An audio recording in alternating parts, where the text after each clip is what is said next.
Early the next morning, the chaos of the previous day had already begun to settle down, though of course, it would take some time before things fully calmed. Ningguang was already back to work, busy preparing for the major event scheduled for the afternoon. As for Ryen, he had nothing urgent on his plate, so he brought Ganyu, who finally had some free time again, into the MC world, along with Jean and the others.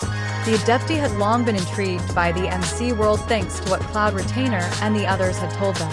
Now, their curiosity had reached new heights.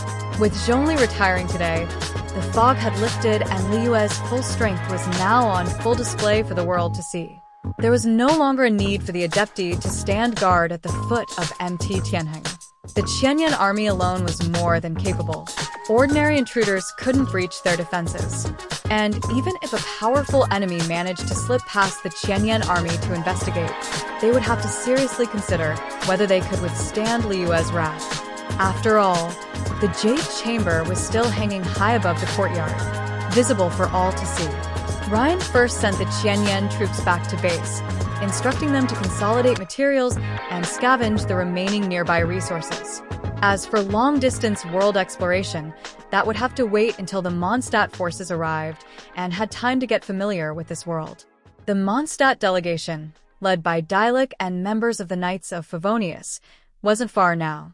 According to Ningguang, they were about to reach Gili Plains and would likely arrive at Liyue Harbor within 2 days at most. After yesterday's satisfying battle, the returning Qianyan troops were full of passion and quickly threw themselves back into their work.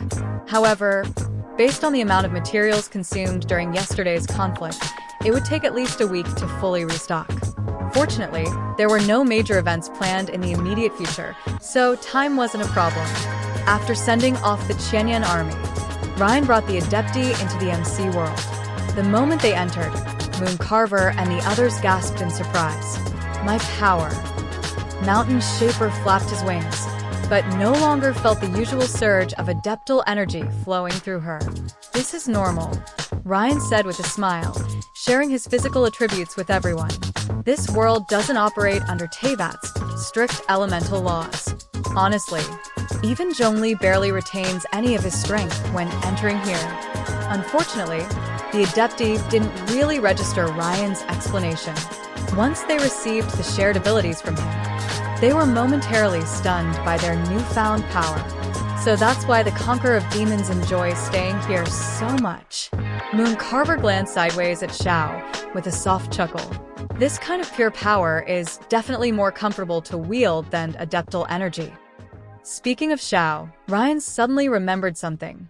Xiao, did you go clean up the remnants of the fallen gods last night? Xiao nodded quietly. I cleared part of it.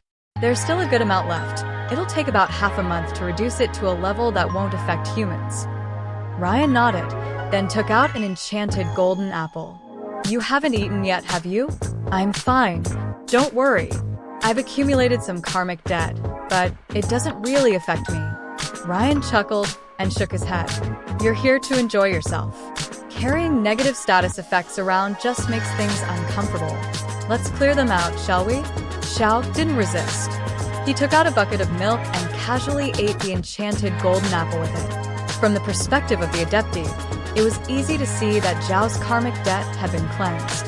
Madame Ping sighed with emotion. Although I knew the Conqueror of Demons' karmic burden could be lifted, I didn't expect it to be this simple. Ryen replied with a chuckle. It wasn't always this easy. Xiao carried a heavy karmic burden before.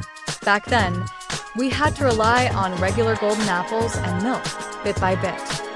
But now, with enchanted golden apples, as long as it's not something on the level of his past affliction, even a single one can completely cleanse it. As for the milk, well, maybe Xiao just likes the taste. Ryen shrugged, choosing not to explain further why Xiao drank milk.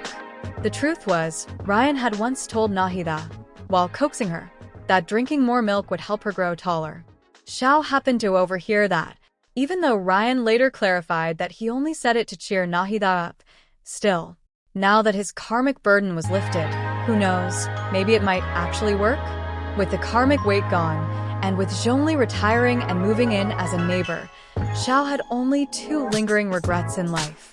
One, that bodacious and the others didn't live to see better days. And two, his height. Zhao's expression turned a little awkward. He avoided eye contact with Mooncarver and the others, clearly embarrassed. Ryen, seeing this, tactfully changed the subject. Come on, I'll take you outside for a look. Cloud Retainer's built something rather impressive here.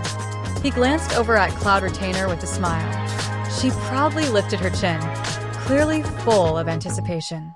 Holding Klee's hand in his left and Nahida's in his right, Ryen led the group out of the villa. The moment they stepped outside, the Adepti looked around, and their eyes were immediately drawn to the view of the mountain behind the house. They all froze on the spot. Is that Jueyan Karst? And aren't those the others, like Skybracer? Mooncarver's eyes trembled as he gazed at the lifelike statues, momentarily overwhelmed with emotion.